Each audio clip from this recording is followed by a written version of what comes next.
Hi,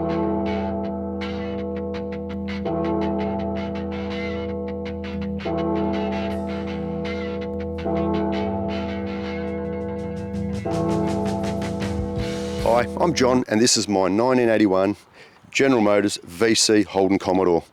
It's a 253 V8, an M24 speed, and it's my take on a tribute to Peter Brock's HDT Commodores, which he built back in the early 80s. Originally a 202 Trimatic car. So the way this car came about was a friend of a friend told me about a car that was under a car cover at his neighbour's house.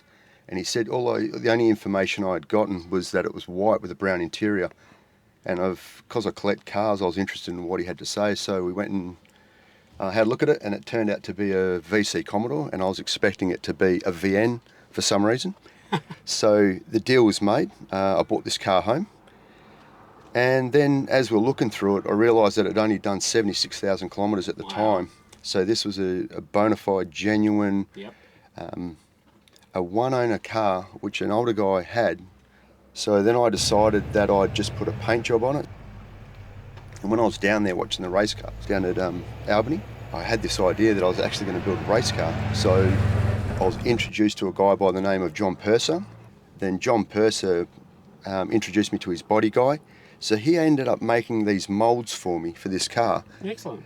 And he hadn't made a set of moulds for this sort of car for years.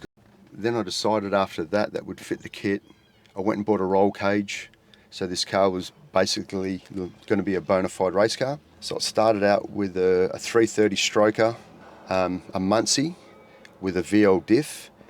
And then I decided I'd turn it back into a street car. We took all the race stickers off the car. The roll cage was removed, put a different parcel shelf in it. And then I refitted the 253 M20 with a V8 4-speed diff, which was a 3.8 ratio, which is out of another Commodore that I've got out the farm, which was a VB Sports Pack, which is rare in itself, which I know now, but back then I didn't. And I basically robbed that whole drive line out of that VB and put it into this car as my road-going car.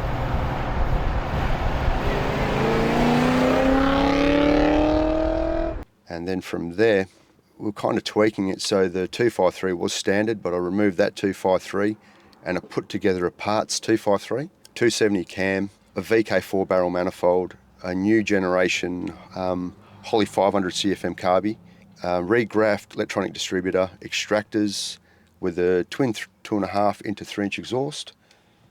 Got the M20, which is now an RPM heavy duty clutch, and a 4-wheel disc car. So it's turned out to be a really nice package overall, and I can't imagine it going back into being the race car form because I just don't want to hurt it now. It's been through a lot, isn't it? It has. It's a good looking car. Like it's got a nice road presence. And how does Peter Brock come into it? I think it's just a tribute, and you know, these days being a replica, a lot of people can't afford those high end cars, so it's just a lot easier to put the stickers on it and do my take of it.